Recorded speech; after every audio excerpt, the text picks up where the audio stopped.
மாசில்லா சுத்தமா திருப்புண்ணிய தீர்த்தத்தினால் குற்றம் நீங்கி விடகுணம் மாறேற்ற ஆட்டுக்குட்டியின் இரத்தத்தினால் மாசில்லா சுத்தமா திருப்புண்ணிய தீர்த்தத்தினால் குற்றம் நீங்கி விடகுணமாறேற்ற ஆட்டுக்குட்டியின் இரத்தத்தினால். பிதாவாகிய தேவனுக்கும் நமது ஆண்டவராகிய இயேசு கிறிஸ்துவுக்கும் பரிசுத்த ஆவியானவருக்கும் இப்பொழுதும் எப்பொழுதும் சதா காலங்களிலும் மகிமை உண்டாயிருப்பதாக.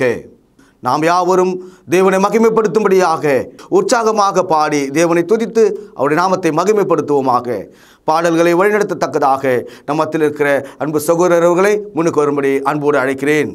ஸ்தோத்திரம் துதி பாத்திரா உம்மை என்றும் என்றும் துதித்திடுவேன். ஸ்தோத்திரம் துதி பாத்திரா உம்மை இன்றும் என்றும் துதித்திடுவேன். காத்தீரே என்னை கருத்தாக வழுவாமல் என்னை உமக்காக. காத்தீரே என்னை கருத்தாக வழுவாமல் என்னை உமக்காக. எடுத்தீர் என்னையும் உமக்காக, எடுத்தீர் என்னையும் உமக்காக. கொடுத்தீர் உம்மையும் எனக்காக. ஸ்தோத்திரம் துதி பாத்திரா உம்மை இன்றும் என்றும் துதித்திடுவேன். கண்ணின் மணி போல் காத்திரே உம்மை துதியே துதியே துதித்திடுவேன். கண்ணின் மணி போல் காத்திரே உம்மை துதியே துதியே துதித்திடுவேன். அண்ணலே உந்தன் அருளாலே அடியாரை கண் பார்த்தீரே. அண்ணலே உந்தன் அருளாலே அடியாரை கண் பார்த்தீரே. மன்னாயமக்கும் நீர்தானே, மன்னாயமக்கும் நீர்தானே. எந்நாளும் எங்கள் துணை நீரே. ஸ்தோத்திரம் துதி பாத்திரா உம்மை இன்றும் என்றும் துதித்திடுவேன். ஸ்தோத்திரம் துதி பாத்திரா உம்மை இன்றும் என்றும் துதித்திடுவேன். இந்த தொழுகையின் முதல் ஜெபத்தை தேவன சமூகத்துக்கு ஒரு பலி போல எடுக்கத்தக்கதாக நம்மத்தில் இருக்கிற சகோதரரை அன்போடு அழைக்கிறேன். பரலோகத்தில் வாசமாக இருக்கிற எங்கள் நல்ல பிதாவே, இக்காலத்தில் எங்களை அற்புதமாக வழிநடத்தி கொண்டு வருகிறவரே, உம் கிருபையாலும் உம் இரக்கத்தாலும் நாங்கள் வாழுகிறோம். எங்களால் ஆகுமென்று யோசிக்கும் தகுதி கூட இல்லாதவர்கள். எங்களுடைய தகுதியெல்லாம் உமது குமாரனும் எங்கள் ஆண்டவருமாகிய இயேசுவில் இருக்கிறது. இந்த நாளிலே அவர் மூலமாய் அவர் இரத்தத்தால் கழுவப்பட்டவர்களாய் பலவீனராகிய நாங்கள் ஆவியின் பலத்தால் உம் சமூகத்திலே வந்து உம்மை தொழுது கொள்ள காத்திருக்கிறோம். நல்ல பிதாவே, எல்லாருமாய் சேர்ந்து எங்களை ஒரு பலி போல மொத்தமாக பலிபீடத்தின் மேலே ஒப்புக் கொடுக்கிறோம். இந்த நாளில் உம்மை தொழுது கொள்வதனால் உண்டாகிற ஆசீர்வாதம், சமாதானம், சுகம் அனைத்தையும் பெற்றுக்கொள்ள வாஞ்சையாய் எங்களை தாழ்த்துகிறோம். எங்கள் பாவ குற்றங்களை மன்னித்து எங்களை சுகந்த வாசனையாக முகர்ந்து எங்களை பலியாக ஏற்றுக்கொண்டு ஆசீர்வதிப்பீராக. நீ செய்த எல்லா உபகாரங்களுக்காக நன்றி என்று சொல்வதை தவிர வேறொன்றும் எங்களிடத்தில் இல்லை. எங்களை தாழ்த்துகிறோம், உம்மை உயர்த்துகிறோம். இயேசு கிறிஸ்துவின் பரிசுத்த நாமத்தில் துதித்து ஜெபிக்கிறோம் பிதாவே, ஆமென். பிதா, குமாரன், பரிசுத்தாவின் நாமத்திலே உங்களை ஆசீர்வதித்து உலகளாவிய இந்த பொது தொழுகைக்கு வரவேற்கிறதுல மிகவும் மகிழ்ச்சி அடைகிறேன். உலகெங்கிலும் உள்ள திருச்சபையை கர்த்தர் ஆசீர்வதிக்கிறார். சபையின் தலையாக நமது ஆண்டவராக இருக்கிற இயேசு இருக்கிறார். ஒரு கணவன் தன் குடும்பத்தை போஷிப்பது போல திருச்சபையை கர்த்தர் போஷிக்கிறார். கர்த்தரிடத்திலே அன்பு கூறுகிற மனுஷன் பாக்கியவான். அன்பு சகோதர சகோதரிகளே, கர்த்தர் கொடுத்த ஒரு ஆறுதலான வார்த்தை அந்த பழைய யூதர்களுக்கு யோவேல் தீர்க்கதரிசியின் மூலமாய் இதை சொன்னார். யோவேல் தீர்க்கதரிசன புத்தகம் 2வது அதிகாரம் பக்கம் 1061 26வது வசனத்தின் கடைசி 2 வரிகள். என் ஜனங்கள் ஒருபோதும் வெட்கப்பட்டு போவதில்லை. My people shall not be left to shame. என் ஜனங்கள் ஒருபோதும் வெட்கப்பட்டு போவதில்லை என்று சொல்கிறார். சகோதரர்களே, தமிழில் இந்த வெட்கம் என்ற ஒரு சொல்லை அறியாத மக்கள் கிடையாது, அனுபவிக்காத ஒரு மனிதனும் இல்லை. ஒரு உரிய பருவம் வரும்போது ஏதோ ஒரு காரணத்தினால் நாம் வெட்கப்படும் போது அது நம்முடைய உடலை விட நம்முடைய உள்ளத்தை அதிகமாக பாதிக்கக்கூடியதாக இருக்கிறது. Shame belong to your consciousness. வெட்கம் என்பது நம்முடைய மனசாட்சியை சார்ந்ததாக இருக்கிறது. எவ்வளோ வியாதியாக இருந்தாலும் ஒரு மனுஷன் செத்து போகணுன்னு விரும்பவே மாட்டான். ஆனால் வரக்கூடாத ஒரு வெட்கம் மனிதனுடைய வாழ்க்கையில் வரும்போது தன் உயிரை உடனே எடுத்துக்கொள்ள வேண்டும் என்று விரும்புகிறான். அப்படியானால் வெட்கம் என்பது ஒரு மனித பிறவிக்கு எவ்வளோ பெரிய அவமானம் என்று பாருங்கள். பத்திரிகைகளிலும் தொலைக்காட்சிகளிலும் வாலிப பிள்ளைகள் எதிர்பாராத வெட்கத்தின் நிமித்தம் அவர்கள் மரித்து போவதை, செத்து போவதை நாம் பார்க்கிறோம். சமீபத்தில் எனக்கு தெரிந்த ஒரு குடும்பத்தில் காரணமில்லாமல் போலீஸ்காரர் வந்து அந்த வீட்டில் உள்ள வாலிப பிள்ளையை ஏதோ ஒரு சின்ன சாக்கு சொல்லி ஜீப்பில் ஏற்றி கொண்டு போனார்கள். அந்த பெண்ணுடைய கண்கள் எதிர் வீட்டில் இருக்கிற ஜன்னல் திறந்து இருக்கிறதா, கதவு திறந்து இருக்கிறதா, யாராவது அங்கே நம்மை பார்க்கிறார்களா என்பதில் ஆர்வமாக இருக்கிறது. காரணம் என்னென்னா, அவள் போலீஸ் ஸ்டேஷனுக்கு போவதோ ஜீப்பில் ஏறி செல்வதோ அவளுக்கு பெருசாக தெரியல. அந்த வீட்டுக்கு எதிரில் இருக்கிறவர்களுடைய அவமானம், அவர்கள் கொடுக்கிற வெட்கம் அவளுக்கு அதிகமாக தெரியுது.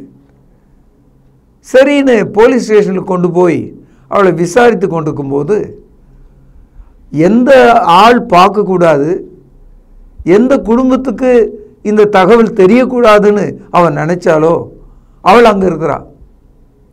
அன்பு சகோதரர்களே, வெட்கம் ஆரம்பத்தில் நம் உயிரை கொல்லக்கூடியதாகவே இருக்கிறது. முடிவு மரணத்தை காட்டக்கூடியதாக இருக்கிறது. இந்த தொழுகையில் கலந்து கொண்ட பரிசுத்தவான்களாகிய நீங்கள் வாழ்க்கை முழுவதும் பலவிதமான அவமானங்களால் வெட்கத்துக்குள்ளாகி இருக்கலாம். நம்முடைய எதிரிக்கு நாம் நன்றாக இருப்பது பிடிக்காது, நம்முடைய பிள்ளைகள் கௌரவமாக இருப்பது பிடிக்காது. எப்படியாவது நம்மை வெட்கப்படுத்த வேண்டும் என்று மனிதர்கள் விரும்புகிறார்கள். யூத ஜனங்கள் ஏறக்குறைய 70 ஆண்டுகள் பாபிலோன் தேசத்தில் வெட்கப்பட்டார்கள், அவமானப்படுத்தப்பட்டார்கள், எல்லாவற்றிலும் அவர்கள் தாழ்த்தப்பட்டார்கள். அவர்களுக்கு தேவாலயம் இல்லை, பலிபீடம் இல்லை, பலியிட முடியாமற் போயிற்று. ஆனால் அந்த ஜனங்களுக்கு இனி நான் உங்கள் வெட்கத்தை நான் மாற்றுவேன், இனி நீ வெட்கப்படுவது இல்லை, ஏனென்றால் நான் என்னுடைய குமாரனாகிய இயேசுவை அனுப்புகிறேன். I send my son Jesus, therefore you shall not be ashamed. என் ஜனங்கள் வெட்கப்பட்டு போவதில்லை என்று ஒரு தீர்க்க தரிசனத்தை சொன்னார். அதை முன்னிட்டு உங்கள் வாழ்க்கையில் நீங்கள் அவதிப்படும் பலவிதமான வெட்கங்களுக்கு இயேசு கிறிஸ்துவின் மூலமாய் தேவன் நமக்கு இரக்கம் செய்வார். அவருடைய இரத்தத்தினாலே நம்மை பரிசுத்தமாக்குவார். நம் கரைகளை நீக்குவார், நம்முடைய எதிரியின் கண்களை மூடுவார், நாம் தப்பிப்போம் என்ற நற்செய்தி உங்களுக்கு நான் சொல்ல விரும்புகிறேன். 1 சாமுவேல் 30வது அதிகாரம் முதல் 8 வசனங்களை நாம் வாசிக்கலாம். இது 382வது பழைய ஏற்பாட்டு பக்கம். தாவீதுனாவே நமக்கு ஒரு உற்சாகம்தான். வெறும் கையில் சிங்கத்தை கரடியை கொன்று போட்டவன். என் அன்பு சகோதரர்களே, அவனுடைய வாழ்நாள் காலத்தில் அவனை மாதிரி 6 மடங்கு எல்லா வகையிலும் பெரியவனாக இருந்த கோலியாத்தை ஒரே ஒரு குழாங்கல்லினாலே வீழ்த்தி போட்டவன். எத்தனையோ யுத்தங்களை சந்தித்த ஆள். ஆனால் அப்படிப்பட்ட ஒரு ஆளை அவனுடைய வாழ்க்கையில் ஒரு கஷ்டகாலம் வந்தது. அவனுடைய எதிரியாகிய அமிலேக்கியர் அவன் தன்னுடைய தேசத்தை விட்டு வெளியே போயிருந்த காலகட்டத்தில் ஊருக்குள் வந்து அவனுடைய மனைவி பிள்ளைகளையும் பெண் பிள்ளைகளையும் பொருட்களையும் எல்லாத்தையும் அள்ளிட்டு அமிலேக்கியர் போய்விட்டார்கள். ஏறக்குறைய அந்த இராணுவத்தில் இருந்த மனைவிமார்கள் அவர்கள் எல்லாரும் ஓட்டி கொண்டு போயிட்டாங்க. இப்பொழுது தாவீதும் அந்த சேவர்களும் என்ன செய்வது என்று தெரியாமல் தவிக்கிறாங்க. இதே மாதிரி ஆபிரகாமுடைய வாழ்க்கையில் கூட ஆதியாகமம் 14ஆம் அதிகாரத்தில் ஆபிரகாமுடைய குடும்ப மக்களை, லோத்துவை, அவனுடைய மனைவிகளை, அவனுடைய பொருட்களை எல்லாம் 5 ராஜாக்கள் கடத்தி கொண்டு போயிட்டாங்கன்னு நம்ம ஆதியாகமம் 14ஆம் அதிகாரத்தில் படிக்கிறோம். இப்பொழுது தாவீது ராஜாவும் அவனோடு இருந்த சேனையும் உட்கார்ந்து அழுகிறார்கள். வழி தெரியல, ஓ என்று அழுகிறார்கள். அவர்கள் எவ்வளவு அழுதாங்கன்னா பைபிள் சொல்லுது, அவர்கள் நிற்க முடியாமல் தரையில் விழுகிற அளவுக்கு அவர்கள் பலனற்று போய் அழுதார்கள் என்று படிக்கிறோம். இதை 1 சாமுவேல் 30வது அதிகாரம் 4வது வசனம். அப்பொழுது தாவீதும் அவனோடு இருந்த ஜனங்களும் அழுகிறதுக்கு தங்களுக்கு பலன் இல்லாமல் போகும் மட்டும் சத்தமிட்டு அழுதார்கள். தாவீதின் 2 மனைவிகளாகிய இஸ்ரேல் ஊராளான அகினோவாமும் கர்மேல் ஊராளான நாபாலின் மனைவியாயிருந்த அபிகாயிலும் சிறைப்பிடித்து கொண்டு போகப்பட்டார்கள். தாவீது மிகவும் நெருக்கப்பட்டான். சகல ஜனங்களும் தங்கள் குமார்த்திகள் நிமித்தம் மனக்கிலேசத்தினால் அவனை கல்லெறிய வேண்டும் என்று சொல்லிக் கொண்டார்கள். தாவீது தன் தேவனாகிய கர்த்தருக்குள்ளே தன்னை திடப்படுத்தி கொண்டான். இது ஒரு அற்புதமான வரலாற்று பகுதி. தாவீதுக்கு 2 மனைவிகள், அற்புதமான அழகிகள். அந்த ஊரில் இருந்த எல்லா பெண்களையும் பொருட்களையும் அள்ளிக்கிட்டு போயிட்டாங்க. இப்பொழுது மனைவி அற்றவனாக தாவீது, அவனோடு இருந்த சேனை, அந்த இராணுவம், அவர்களுடைய மனைவிகளும் போயிட்டாங்க. ஊரில் பெண் பிள்ளைகள் இல்லாத அளவுக்கு ஓட்டிகிட்டு போயிட்டாங்க. உட்கார்ந்து அழுகில் அவர்கள் தரையில் விழுந்து செத்தவர்களை போல மாறினாங்க.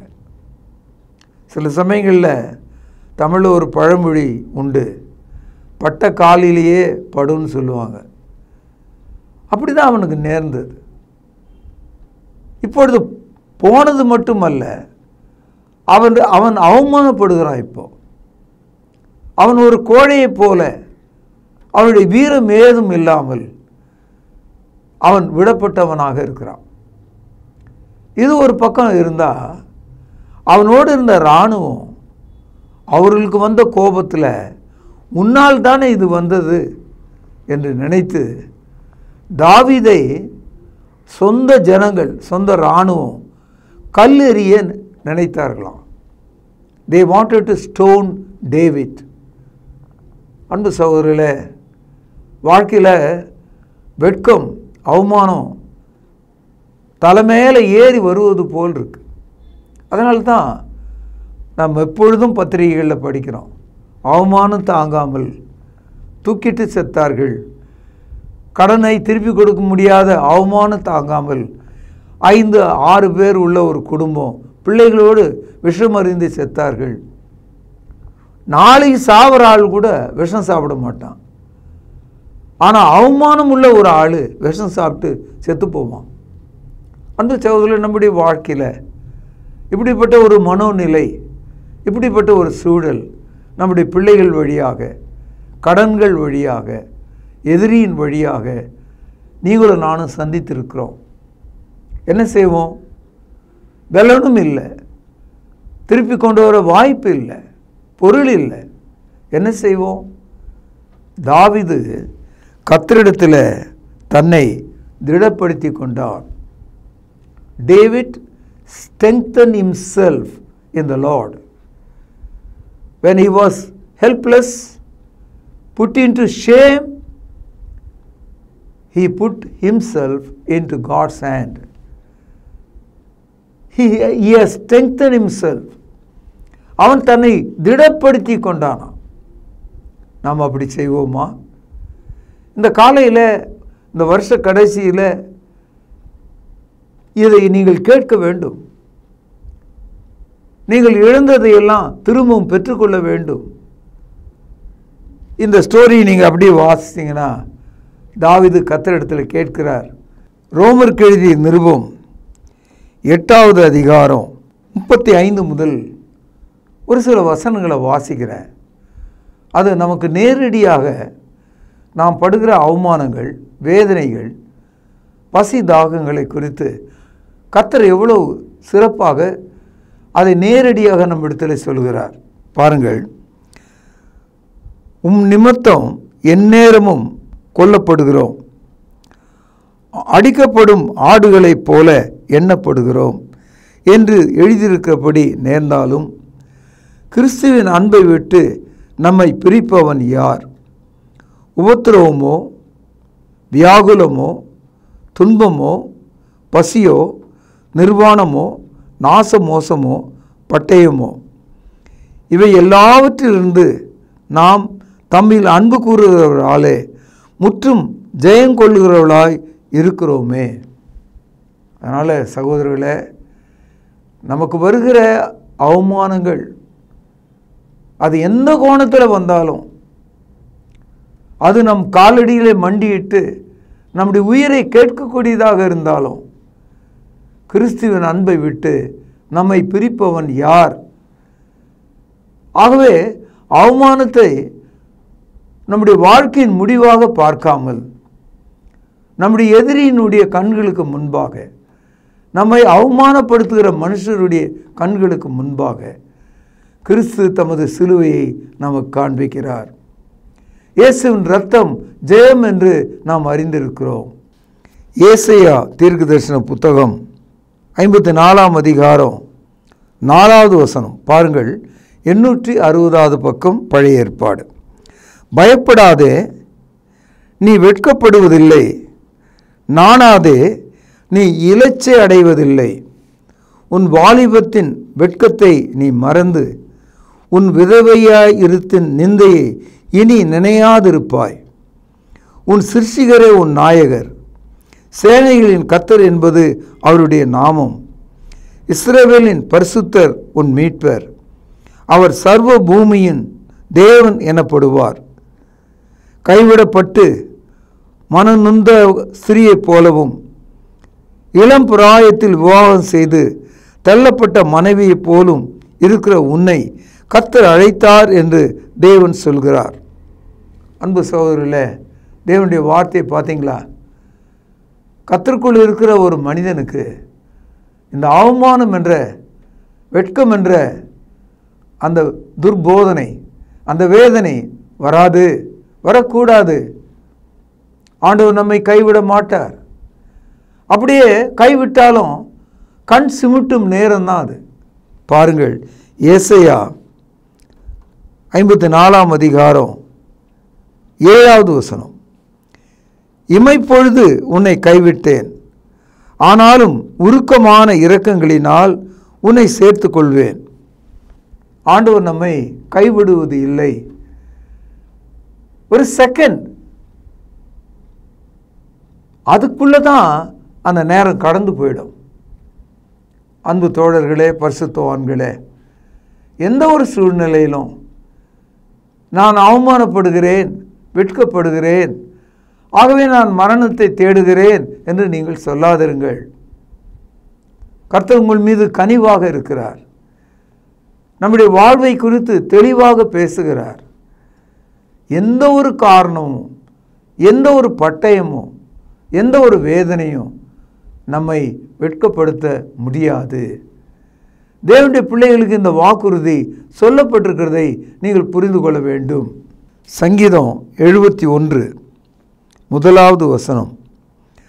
கர்த்தாவே, உம்மை நம்பி இருக்கிறேன், நான் ஒருபோதும் வெட்கம் அடையாதபடி செய்யும்.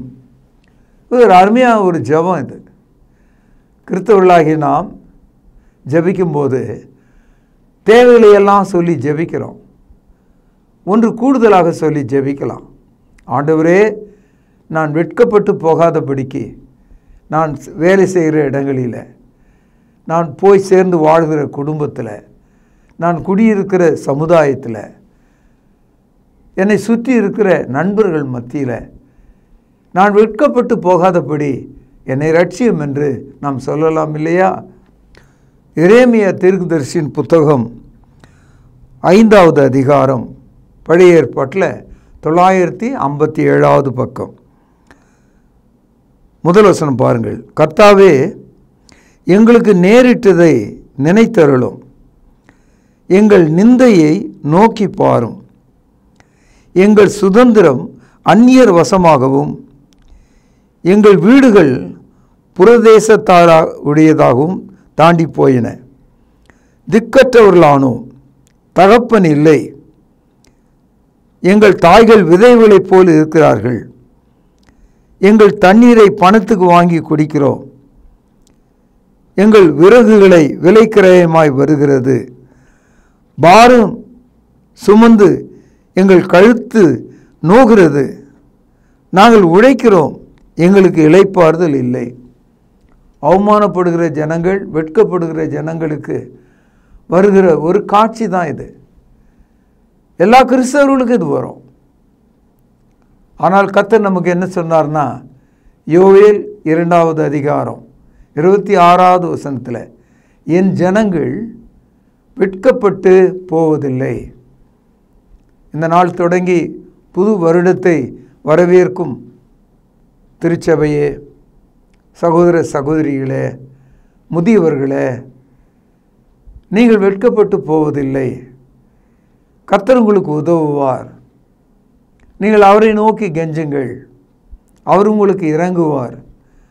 மனுஷர்கள் உங்களை எத்தனை நிந்தை கொடுத்தாலும், வேதனை கொடுத்தாலும், அவமானப்படுத்தினாலும், கர்த்தர் உங்களை ஆச்சரியமான இடத்துல நிறுத்த வல்லவராக இருக்கிறார் என்று நான் சொல்லி, இந்த அற்புதமான காலை தொழுகையை நீங்கள் நிறைவேற்றத்தக்கதாக உங்களை ஆசீர்வதித்து ஜெபம் பண்ணுகிறேன்.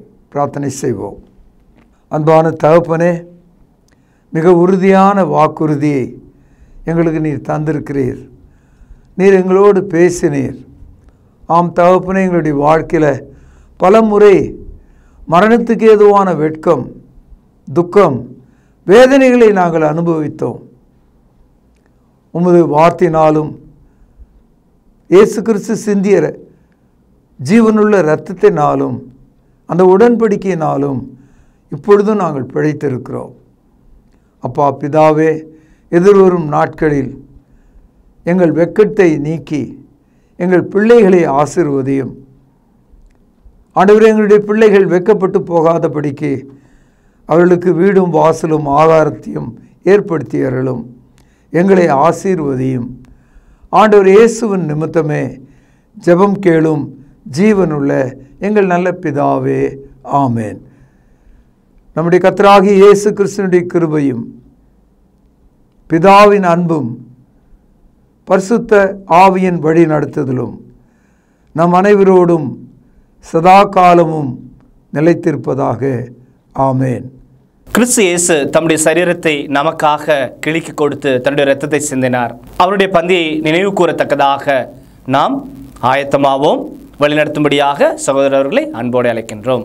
கர்த்தருடைய பந்தியிலே பங்கு கொள்ளும்படி நம்மை நாமே ஆயத்தப்படுத்துவோம். ஆண்டவராகிய இயேசு கிறிஸ்து காட்டி கொடுக்கப்பட்ட அன்று ராத்திரியிலே அப்பத்தை எடுத்து ஆசீர்வதித்து, இதை பிட்டு நீங்கள் வாங்கி புசியுங்கள், இது உங்களுக்காக பிற்கப்படுகிற என்னுடைய சரீரமாய் இருக்கிறது என்று சொல்லியிருக்கிறார். அப்பத்திற்காக நாம் ஜெபித்து இதில் பங்கு கொள்வோம்.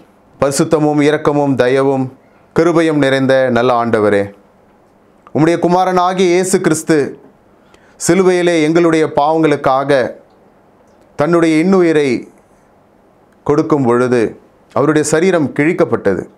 அதற்கு ஒப்பாக இங்கு புளிப்பில்லாத அப்பம் இது வைக்கப்பட்டு இருக்கிறதப்பா.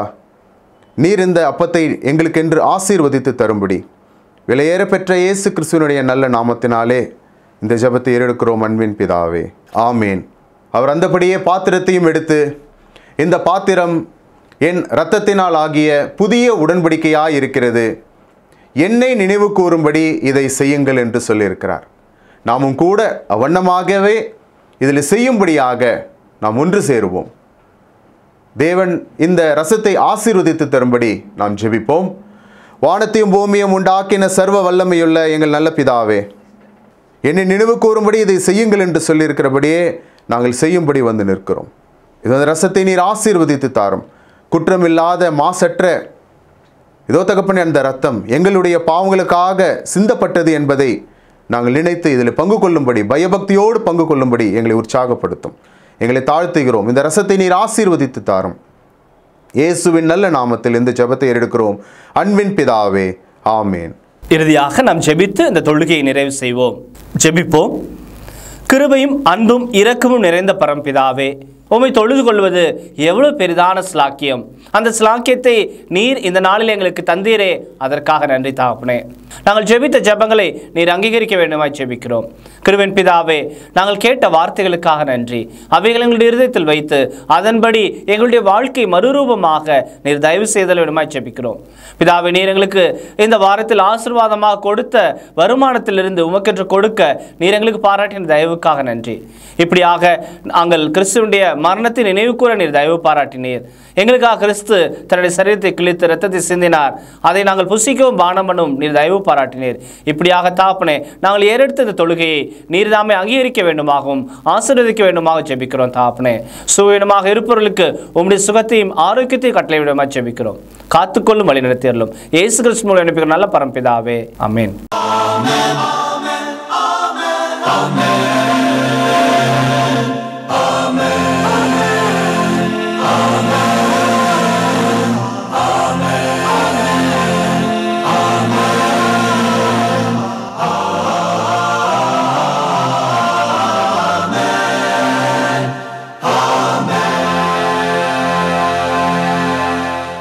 அன்பானவர்களே, புதிய ஏற்பாட்டு தொழுகைக்கு திரும்புங்கள்.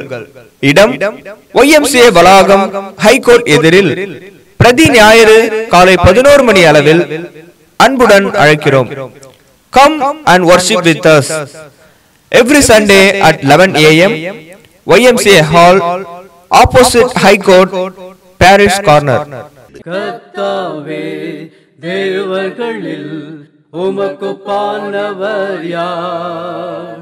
வானத்திலும் பூமியிலும் உமக்கு பானவர் யார்? உமக்கு பானவர் யார்? உமக்கு பானவர் யார்? வானத்திலும் பூமியிலும் உமக்கு பானவர் யார்? வானத்திலும் பூமியிலும் உமக்கு பானவர் யார்?